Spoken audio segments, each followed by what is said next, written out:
Some viewers may find this humor offensive. Viewer discretion is advised.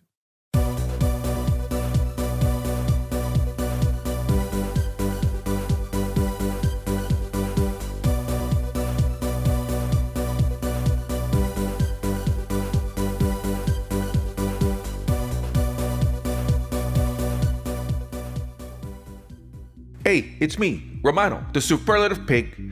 Welcome back to my show, The Jersey Ham. This week, I'm talking to Captain Picard and his new squeeze. Okay. I'm talking to Charles Xavier and... I mean Sir Patrick Stewart and Jeri Ryan. You know, the last time I was called Sir, I had my hands behind my back, and Bobby was saying, "Watch your head." So, Sir Patrick, where's your horse and armor?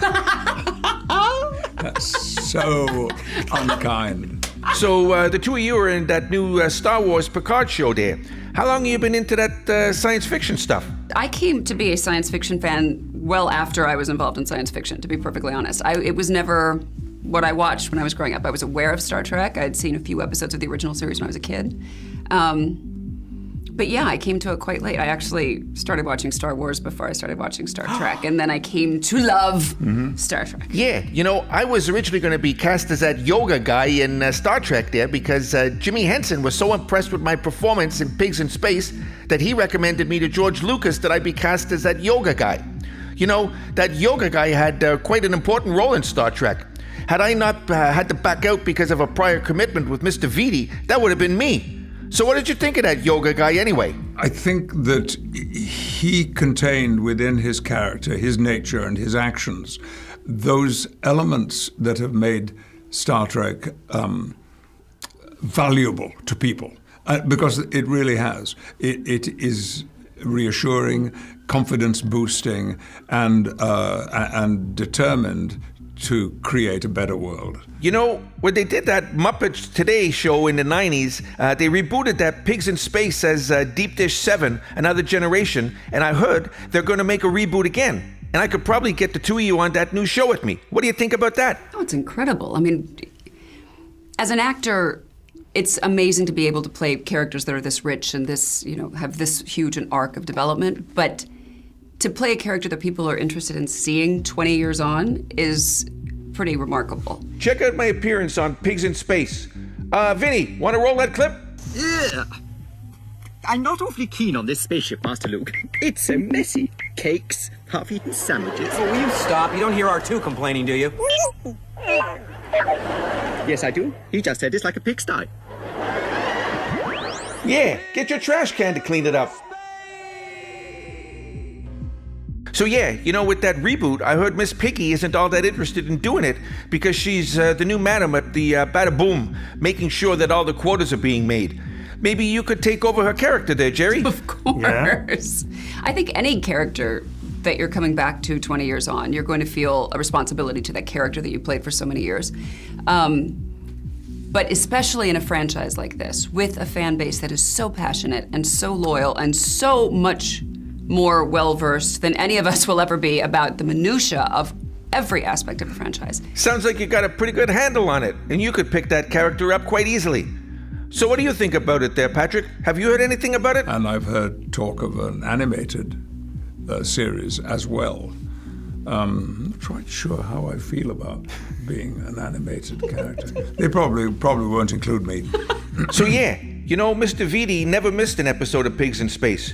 You know who else never missed it? Frank Sinatra never missed an episode. No. Yes, it's true. Yeah, Patrick, you're right. You know, Mr. Vitti and Mr. Sinatra used to do a lot of work together back in the day. You know who else used to work with them a lot? Was Jerry Lewis and Johnny Fiamma. Vinny, roll that clip. Are you Johnny? That's right, Johnny Yeah, Fiamma. Johnny Fiamma, and you're? Salmonella. Salmonella. Yeah, just call me Sal, though.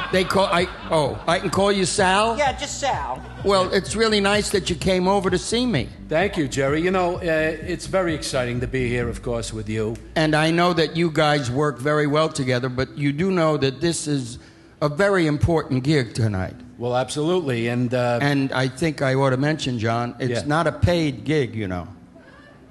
No, don't mention that. So Patrick, you know they say bald is the new sexy. You know, old Statler and Waldorf are both bald, and they're looking to retire and needing to be replaced. How long you been rocking that bald look?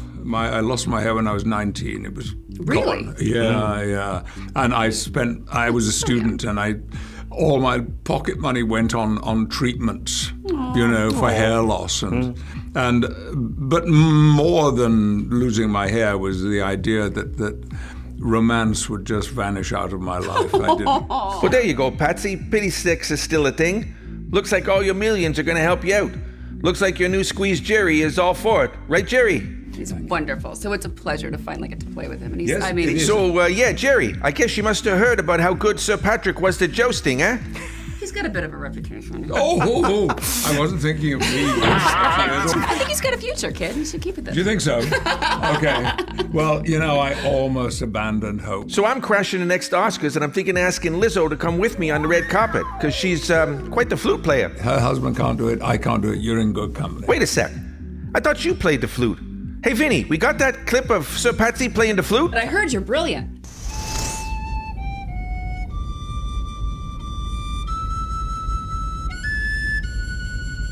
Where'd you learn to play the flute like that? Your buddy Gandalf teach you that? So I think it's a good place to end our little interview. Vinny will let you two out of the chairs now so you can get going, and may the force be with you and all that.